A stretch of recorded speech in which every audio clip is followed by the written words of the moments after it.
तो दोस्तों चलो आज की नई स्टोरी सुनते हैं जिसका नाम है पाप किसको लगा।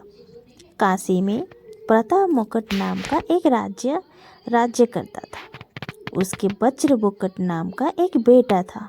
एक दिन राजकुमार दीवान के लड़के के साथ शिकार पे चला गया था। घूमते घूमते उन्हें एक तालाब मिला जिसके पानी में कमल खिले थे और हंस खेल रहे थे। किनारों पर घने पेड़ थे जिन पर पक्षी चह रहे थे। दोनों मित्र वहां रुक गए और तालाब के पानी में हाथ मुंह धोकर महादेव के मंदिर पर गए। घोड़ों को उन्होंने मंदिर के बाहर ही बांध दिया था।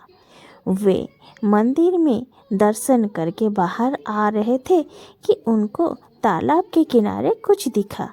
कोई राजकुमारी अपनी सहेलियों के साथ स्नान करने आई थी। दीवान का लड़का तो वहीं रुक गया, पर राजकुमार उनसे रहा नहीं गया। वो आगे बढ़ गए। राजकुमार ने उसकी ओर देखा तो वो उस पर मोहित हो गए। राजकुमारी भी राजकुमार की तरफ ही देखती रही। फिर उसने किया क्या, जुड़े में कमल का फूल निकाला, कान से लगाया, दांत से कुतरा, पैरों के नीचे दबाया और फिर छाती से लगाकर सखियों के साथ चली गई। उसकी जाने पर राजकुमार निराश होकर अपने मित्र के पास आकर सब कुछ सुना डाले।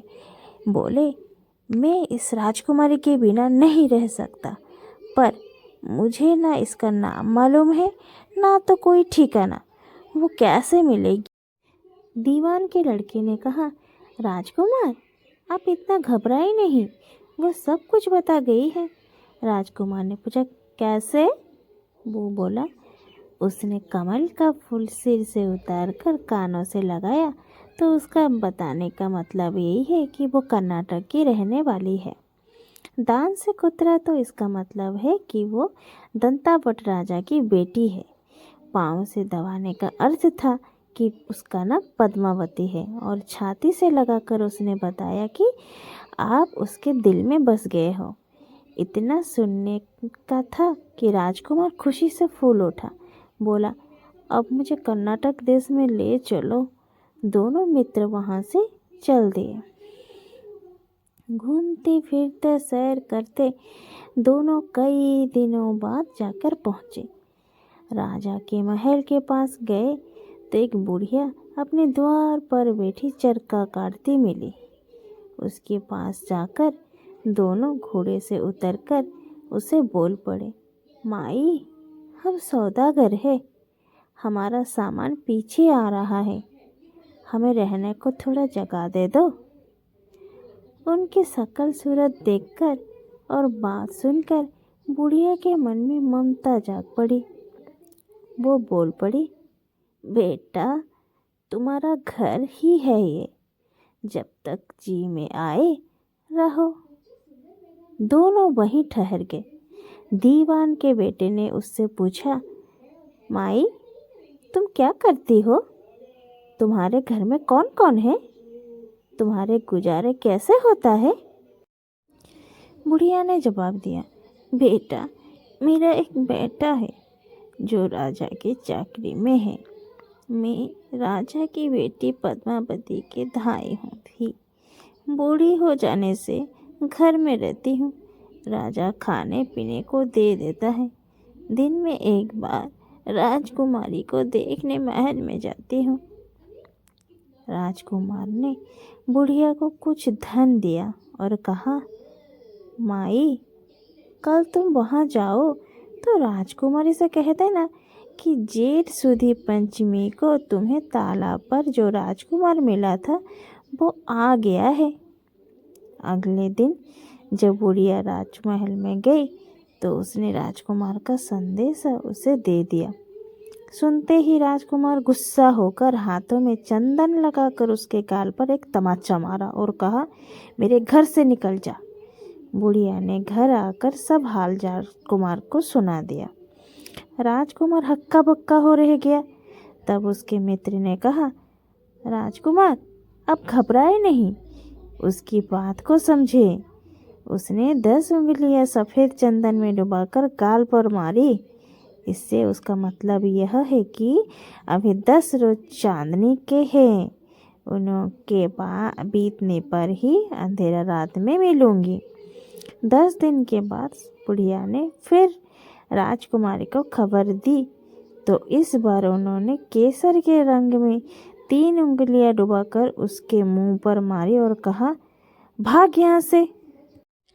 बुढ़िया ने आकर सारी बात सुना दी। राजकुमार शोक से व्याकुल हो गया। दीवान के लड़के ने समझाया, इसमें हैरान होने की क्या बात है। उसने कहा है कि मुझे मासिक धर्म हो रहा है, 3 दिन और ठहरो। 3 दिन बीतने पर बुढ़िया फिर वहाँ पहुँची। इस बार राजकुमार ने उसे फटका कर पश्चिम की खिड़की से बाहर निकाल दिया। उसने आकर राजकुमारी को बता दिया। सुनकर दीवान के लड़का ने बोला, मित्र, उसने आज रात को तुम्हें इस खिड़की के राह बुलाया है। मारे खुशी के राजकुमार उछल पड़ा। समय आने पर उसने बुढ़िया को पोशाक पहनी, इत्र लगाया, हथियार बांधे। दोपहर रात बीतने पर वह महल में जा पहुंचा और खिड़की में से होकर अंदर पहुंच गया। राजकुमारी वहां तैयार खड़ी थी। वह उसे भीतर ले गई। अंदर का हाल देखकर राजकुमारी का आंख खुले गए। एक से एक बढ़कर चीजें थी। रात भर राजकुमार राजकुमारी के साथ रहा। जैसे ही दिन निकलने को आया, राजकुमारी ने राजकुमार को छिपा दिया और रात होने पर फिर बाहर निकाल दिया। इस तरह कई दिन बाद बीत गए। अचानक एक दिन राजकुमारी को अपने मित्र की याद आई। उसे चिंता हुई कि पता नहीं उसका क्या हुआ होगा। उदास देखकर राजकुमारी ने कारण पूछा तो उसने बता दिया। बोला, वो मेरा बड़ा अच्छा दोस्त है, बड़ा प्यारा दोस्त है और बहुत चतुर है। उसकी होशियारी से ही तुम मुझे मिल पाई हो। राजकुमारी ने कहा, फिर मैं उसके लिए बढ़िया बढ़िया भोजन बनवाती हूँ, तुम उसे खिलाकर तसल्ली देकर लौट आना। खाना साथ में लेकर राजकुमार अपने मित्र के पास पहुंचा। वे महीने भर से मिले नहीं थे। राजकुमार ने मिलने पर सारा हाल सुनाकर कहा कि राजकुमारी को मैंने तुम्हारी चतुराई की सारी बात बता दी है, तभी तो उसने यह भोजन बनाकर भेजा है। दीवान का लड़का सोच में पड़ गया। उसने कहा, ये तुमने अच्छा नहीं किया। राजकुमारी समझ गई कि जब तक मैं हूँ वो तुम्हें अपने बस में नहीं रख सकती, इसलिए उसने इस खाने में जहर मिलाकर भेजा है। ये कहकर दीवान के लड़के ने थाली में से एक लड्डू उठाकर कुत्ते के आगे डाल दिया। खाते ही कुत्ता मर गया। राजकुमारी को बड़ा बुरा लगा। उसने कहा, ऐसी स्त्री से भगवान बचा, मैं अब उसके पास नहीं जाऊंगा। दीवान का बेटा बोला, नहीं, अब ऐसा उपाय करना चाहिए जिससे हमें उसे घर ले चले। आज रात को तुम वहाँ जाओ। जब राजकुमारी सो जाए तो उसके बाएं जांघ पर त्रिशूल का निशान बनाकर उसके गहने लेकर चले आना। राजकुमार ने ऐसा ही किया। उसके आने पर दीवान का बेटा उसे साथ ले योगी का वेश बना मरघट में जा बैठा और राजकुमार से कहा कि तुम ये गहने लेकर बाजार में बेच आओ। कोई पकड़े तो कह देना कि मेरे गुरु के पास चलो और उसे यहाँ ले आना। राजकुमार गहने लेकर शहर आया तो महल के पास एक सुनार का उन्हें दिखाया। देखते ही सुनार ने उन्हें पहचान लिया और कोतवाल के पास ले गया। कोतवाल ने पूछा तो उसने कह दिया कि ये मेरे गुरु ने मुझे दिए हैं। गुरु को भी पकड़वा लिया गया। सब राजा के सामने पहुँचे।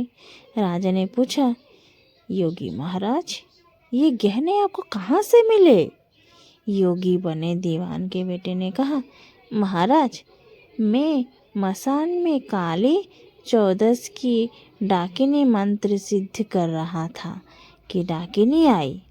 मैंने उसके गहने उतार लिए और उसकी बाईं जांघ में त्रिशूल का निशान बना दिया।